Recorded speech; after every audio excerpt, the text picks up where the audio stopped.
Police in Baltimore say 6 people are presumed dead after a bridge collapsed. Now efforts move from search to recovery. Let's have a look at the Wednesday morning papers, shall we?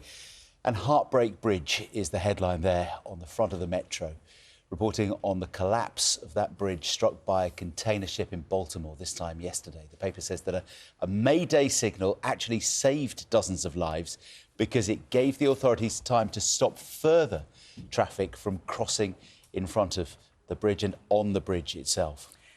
6 people are presumed dead in a disaster that saw a container ship collide with a bridge in the US city of Baltimore, Maryland, causing it to collapse. US Coast Guard officials say they're now moving from a search and rescue to a recovery mission. Those presumed dead are reported to be construction workers who were working on the bridge when the collapse happened. The bridge was partially closed to traffic after the ship sent out a mayday call, sparing many lives. These are pictures of the scene where poor visibility and debris in the water are apparently making recovery efforts challenging. So why did the ship go off course, and how did the bridge come crashing down so easily?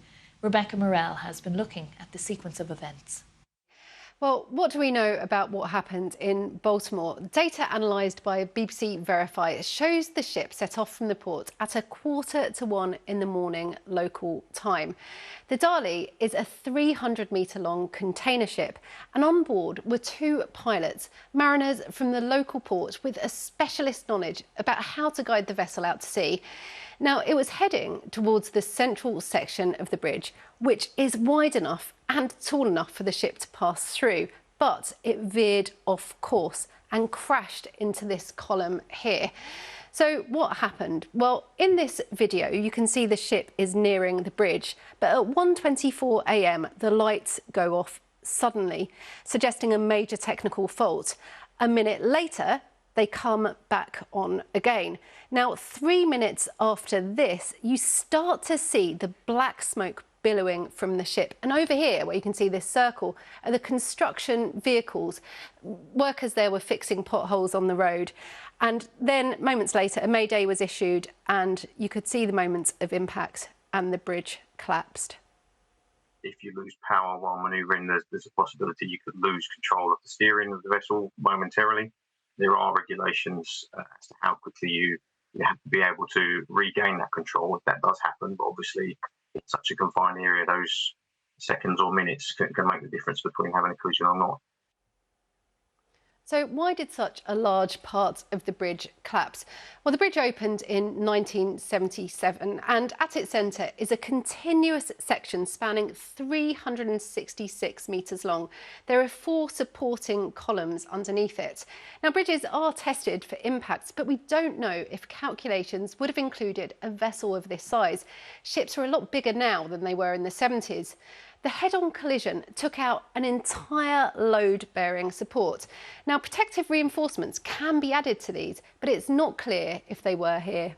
You have a long element that's supported by 4 supports, and you're simply removing one of them. I could not imagine another situation where a bridge like that would resist such a massive force. A major search effort is still going on, using sonar to try and locate any vehicles that fell into the 15 metres of water below. And an investigation into the tragedy has already begun.